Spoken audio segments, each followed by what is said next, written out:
पतंजलि का योग और हम जो इस आसन को मिश्रण करते हैं, मिक्स करते हैं, ये बिल्कुल अलग अलग है।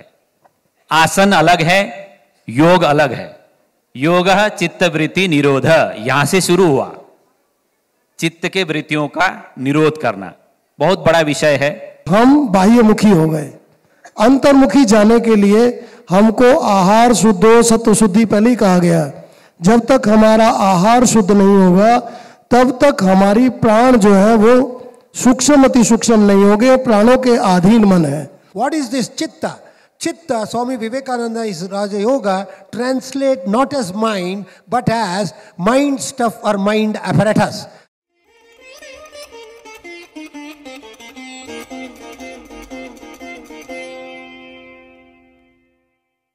We will begin this session. We have planned to have this session to discuss on some of the classical aspects of yoga, especially in orientation with the aspects of yoga philosophy. Of course, every science has got in the background its own philosophy, and since yoga is a practical aspect of life, it has got its roots in the practice. In the background, there's a ground philosophy behind. So how does the philosophy of yoga helps us in practicing yoga in a better way and to evolve our life towards a happy life leading? For this session, we have invited Swami Akhandananda Ji. I extend a welcome to him. And Swami Hariharananda Ji, also I extend the welcome to him. With us today there is a renowned professor, Dr. M.K. Sridhar. He has really served the field of Sanskritam, field of yoga, and so many other allied subjects of Bharat. I extend him a warm welcome with this short introduction to all of us. And this session is planned to run in the Sanskritam language, in the Sanskrit language. But viewing the happenings, we have decided to begin the session in Sanskritam for a few minutes, then we will proceed ourselves in the English language. Although aham Sridhara Mahodayam Sanskrit bhashayam kinchit kala paryantam bhashitum स्वामिनः भाषयन्ति। आप हिंदी में भाषा कीजिए। स्वामिनः हिंदी भाषायाम् एव भाषयन्ति, तदनन्तरं श्रीधर महोदयः संस्कृत भाषायाम् आरभ्य आङ्ग्लभाषायाम् एव प्रस्थानं करिष्यति। अस्तु, एवं किल? I welcome all in the beginning. स्वामी हरिहरानंद जी, आप हरिहरानंद जी प्रारंभ कीजिए। अखंड मंडलाकारं व्याप्तं येन चराचरं तत्पदं दर्शितं येन तस्मै श्री गुरवे नमः। तस्मै श्री गुरवे नमः।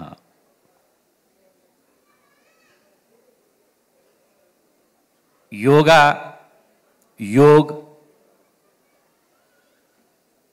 बहुत विस्तृत और विशाल विषय है। जब व्यक्ति की जिज्ञासा, जानने की, ज्ञान अर्जन करने की इच्छा हुई, तो तब ये विषय निकल के बाहर आते हैं। जैसे अनेक शास्त्रों में अथातो ब्रह्म जिज्ञासा, ब्रह्म के बारे में जानने की इच्छा, अथातो धर्म जिज्ञासा, धर्म के बारे में जानने की इच्छा। परंतु योग जानने का विषय नहीं है। नॉलेज, ज्ञान की प्राप्ति से कुछ नहीं होगा। फिर इसको क्या कहा? अथातो योग अनुशासनम। ये अनुशासन है। फिर आगे चल के कहा कि क्या जानने मात्र से या इच्छा मात्र से इसकी समाधान है? आचारहीनम न पुनन्ति वेद। यदि आचरण शुद्ध नहीं है, पवित्र नहीं है, आचार से विहीन है, तो वेद भी उसको पवित्र नहीं कर सकते। एग्जाम्पल, कोई व्यक्ति 4 वेद का चतुर्वेदी अध्ययन भी किया है, पारायण भी करता है, जानता भी है, तो क्या वह समाधि तक पहुंच पाएगा? नहीं। वो जानता है, जानकार है, ज्ञाता है, नॉलेज है, अच्छा वक्ता है, परंतु योगी नहीं है। पतंजलि, सबसे पहले तो आपको समझना है कि पतंजलि का योग और हम जो इस आसन को मिश्रण करते हैं, मिक्स करते हैं, ये बिल्कुल अलग अलग है। आसन अलग है, योग अलग है। योग चित्त वृत्ति निरोध, यहां से शुरू हुआ।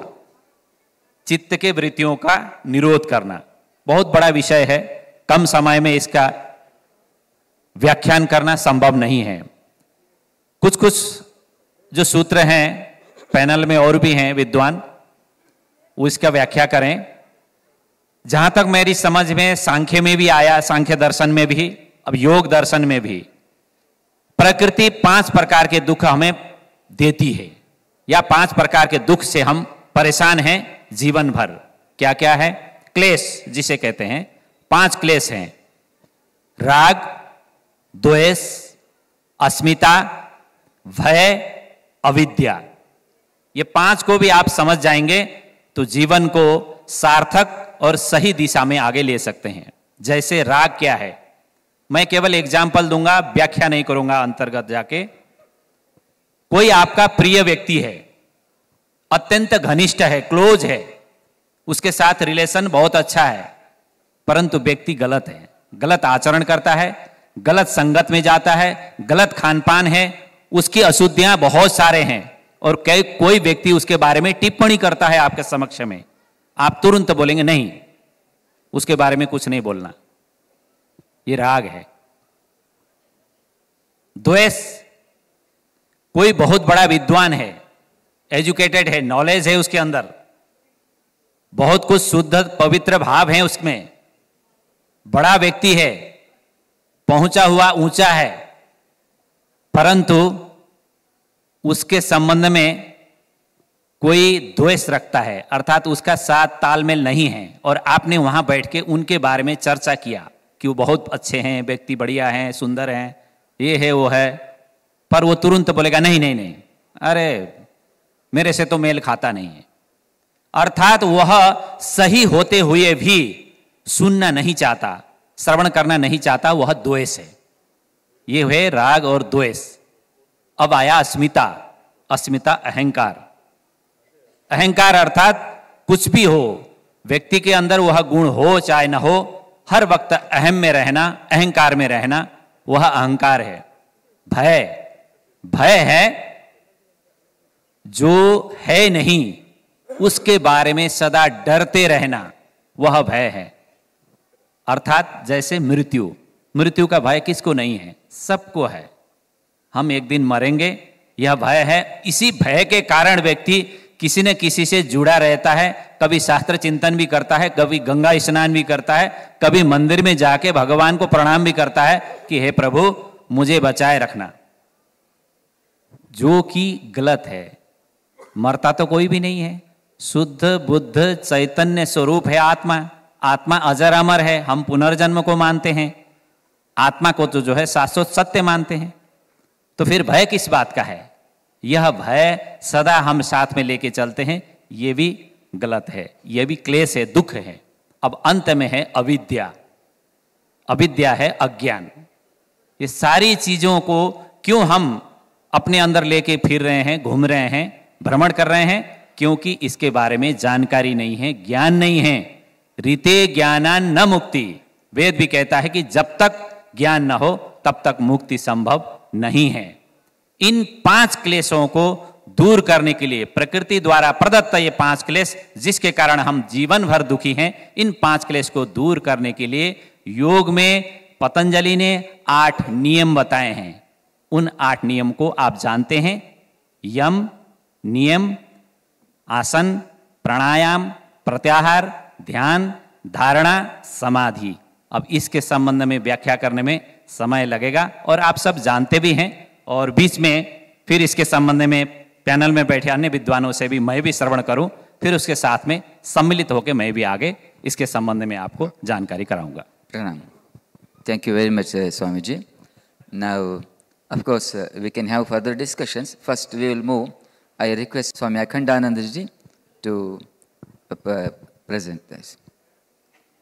हरिओम।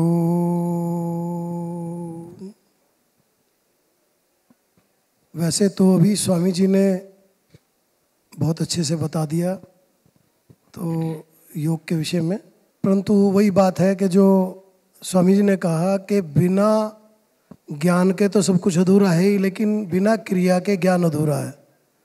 अगर किसी ज्ञान को प्राप्त करने के बाद वो क्रियान्वित नहीं होता तो समझ लीजिए वो नगण्य है, बिल्कुल उस ज्ञान का कोई मूल्य नहीं है। जैसे H2O को लेके घूमते रहो लेकिन आप उससे जल नहीं बना सकते तो कोई फ़ायदा नहीं उसका। ज्ञान तो है लेकिन वो बन नहीं सकता।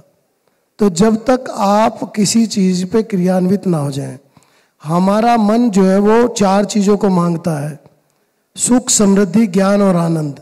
इनसे अलग कहीं भी नहीं जाता।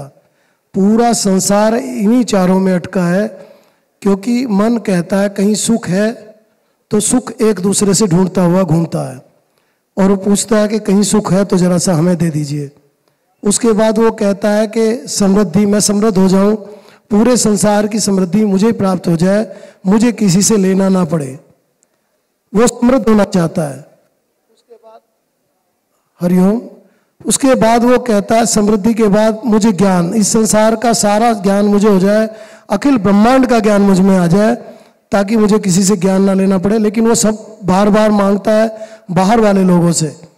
उसके बाद वो कहता है मुझको आनंद की आवश्यकता है। आनंद की खोज में वो निरंतर चिंतन कर रहा है और उसी चिंतन में वो बार बार किसी से कहता है जरा सा आनंद दे दीजिए, लेकिन ये उसको नहीं मिलता। इसका कारण क्या है? क्योंकि हम बाह्यमुखी हो गए। अंतर्मुखी जाने के लिए हमको आहार शुद्धो सत्व शुद्धि पहले ही कहा गया। जब तक हमारा आहार शुद्ध नहीं होगा तब तक हमारी प्राण जो है वो सूक्ष्म अति सूक्ष्म नहीं होंगे। प्राणों के अधीन मन है और मन अपने सखा आत्मा से बिछुड़ गया है, जिसके कारण वो भवाभूमि में भटक रहा है और उसी के कारण हम यातनाएं सहते हैं। जब तक मन एकाग्रचित नहीं होगा, और इसीलिए कहा गया, बार बार कहते हैं चित्तवृत्ति निरोधा योग या कर्म सुकौशलम योग। तो योग की पराकाष्ठा जो वो यही है कि वो मन जो है धीरे धीरे करके हमारा स्थिर हो जाए और हम उस गतिविधि में लग जाए जिससे कि जिस जगह से हम आए हैं, अर्थात अखिल ब्रह्मांड की ये जो अद्वितीय शक्ति है, जैसे जिसको कुंडली शक्ति भी कह देते हैं। कुंडली शक्ति हमारे ब्रह्मरंध्र में बच्चे के समय पे होती है। जिस टाइम पैदा होता है तब ब्रह्मरंध्र से उसकी जीवा लगी होती है और वो परम सुख को प्राप्त होता है, वो ब्रह्म में लीन होता है। लेकिन धीरे धीरे करके पहले दाई माई उसकी जीव को बाहर निकालती है, वो रोता है, रोने के बाद वो संसार की ओर पलट जाता है और संसार में पलटते हुए मूलाधार की यात्रा कर बैठता है। तो उसको सहस्रार चक्र की ओर कैसे ले जाएंगे? वो कुंडली शक्ति का खेल है और सब उसकी महामाया की कृपा है। तो प्रश्न तो बहुत सारे आ सकते हैं आपके मन में भी, और हम लोग तो अपनी इच्छा से बोलते रहेंगे। तो गुरुओं का ज्ञान है और भगवत कृपा है तो कुछ ना कुछ पतित पावनी माँ गंगा के तट पर बैठे हैं तो कुछ ना कुछ लेकर आए ही हैं। लेकिन हम चाहेंगे यदि आप लोगों के कोई प्रश्न हो तो वो ज़्यादा सुंदर रहेंगे। उसमें हम यदि आपकी कोई भी सहायता कर सकें, चाहे वो आयुर्वेद हो, प्राकृतिक चिकित्सा हो या कुंडली हो या योग हो। योग तो कुंडली का एक वो है, अंग है, तो हम उसमें आप लोगों की मदद करेंगे तो ज़्यादा अच्छा लगेगा। इसीलिए मैं अपनी पारी की दोबारा इंतजार करूंगा, तो आगे मैं माइक को दूंगा। हरिओम तत्सत। धन्यवाद स्वामीजी। अस्माकं चिन्ता एवमासीत् संस्कृतभाषायामेव गोष्ठीं निर्वहामः इति। तदर्थं श्रीधरमहोदयम् अहं प्रार्थयामि आदौ संस्कृतभाषायामेव प्रस्थाप्य तदनन्तरम् आङ्ग्लभाषायामेव प्रस्थानं कुर्वन्तु। निश्चयेन। श्रुतिस्मृतिपुराणानाम् आलयं करुणालयं नमामि भगवत्पादं शङ्करं लोकशङ्करम्। गुरवे सर्वलोकानां भिषजे भवरोगिणां निधये सर्वविद्यानां दक्षिणामूर्तये नमः। अत्र अस्मिन् विश्वयोग सम्मेलने भागम् ऊढुं कृतवन्तः सर्वेषां कृते अहं यस् योग विश्वविद्यालयतः परतः हार्दम् अभिनन्दनं तथापि अभिवन्दनं करिष्यामि। अस्मिन् रङ्गमञ्चे तत्र स्वामिपादाः सन्ति। विशेषेण ऋषिकेशतः स्वामिपादाः श्री श्री अखण्डानन्द स्वामिनः आगतवन्तः सन्ति। तथापि डॉक्टर स्वामी हरिहरानंद स्वामीजी हरिद्वारतः आगतवन्तः सन्ति। तेषां कृते अहं साष्टाङ्गं प्रणम्य इदानीं कानिचित् वाक्यानि संस्कृते वदामि। अस्य गोष्ठ्याः अध्यक्षाः तथापि मम आत्मीय मित्रं डॉक्टर MK नागराज राव वर्याः, शिवकुमार महोदयाः तथापि मम मित्रं चंद्रशेखर महोदयाः सर्वे अत्र भागं स्वीकृतवन्तः। योगपटवः, योगविद्यार्थिनः। महन्तम् आनन्दम् अहम् अनुभवन् अस्मि। यत्र योगस्य विषये कानिचित् वाक्यानि संस्कृतभाषायां वक्तुं संयोजकाः आदेशं दत्तवन्तः। योगस्य उगमः अथवा मूलं वयं तु ऋग्वेदे पश्यामः। तत्र योगः संबंध इति अर्थेन वर्तते। तत्र योगस्य कृते पूर्वे कर्म ज्ञान तप ध्यान इति पदानि योजयित्वा कर्मयोगः, तपोयोगः, ध्यानयोगः इति व्यवहारं कुर्वन्ति। अतः योगस्य मूलं ऋग्वेदतः एव आरम्भः अभवत्। ऋग्वेदस्य कालम् अधिकृत्य पाश्चात्य विद्वांसः पौर्वात्य विद्वांसः कश्चन अभिप्रायान् दत्तवन्तः सन्ति। विशेषेण अस्माकं भारतीय परम्परायां वेदस्य कालं किमपि न वर्तते। किमर्थमिति वेदाः अपौरुषेयाः, अनादिकालतः एव वेदाः सन्ति। परन्तु पाश्चात्य विद्वांसः वदन्ति न वेदानां कालं निश्चयं करणीयम् इति। आन्तरिक बाह्य प्रमाणद्वारा ते इदानीं ऋग्वेदस्य कालं, ऋग्वेद लेखन कालं सामान्यतः इदानीं क्रिस्तपूर्व अहं न वदामि, तत्र बिफोर् कामन् एरा इति सामान्यतः 900 शतमाने एव अभवत् इति। अतः योगस्य इदानीं पाश्चात्य विदुषाम् अभिप्राये अपि इदानीं कामन् एरा वर्तते 2000। अतः 11,000 वर्षाणि योगस्य उगमः भारते एव प्रारम्भः अभवत्। तस्य साक्ष्याधाररूपेण हरप्पा मोहेंजोदारो स्थलेषु उत्खननेन योगमुद्रा मोहर चित्राणि वर्तन्ते। तत्र पद्मासन चित्रमपि वर्तन्ते। तत्र एकोनपाद हस्तासन आसनमपि तत्र मुद्रा वर्तन्ते। अतः साक्ष्याधाररूपेण अपि योगस्य उगमः हरप्पा मोहेंजोदारो संस्कृतेः प्रारम्भे एव आसीत् इति वयं वक्तुं शक्नुमः। तदारभ्य so now we understand that the date or the antiquity of the yoga goes back to the Rigvedic times. The great Sanskrit scholars such as George Feurenstein, Subhash Kak and David Frohle, now he calls himself as Vamadeva Shastri from America, they based on the internal and external evidences, proofs have arrived at the date as 9500 BCE. And we add 2000 years of the common era of our era. So yoga is 11,500 years old, because we find the references to yoga in the Rig Veda, which has been accepted by MacDonald and other Western scholars, Max Muller and others, that this is the first recorded book in the world, Rig Veda.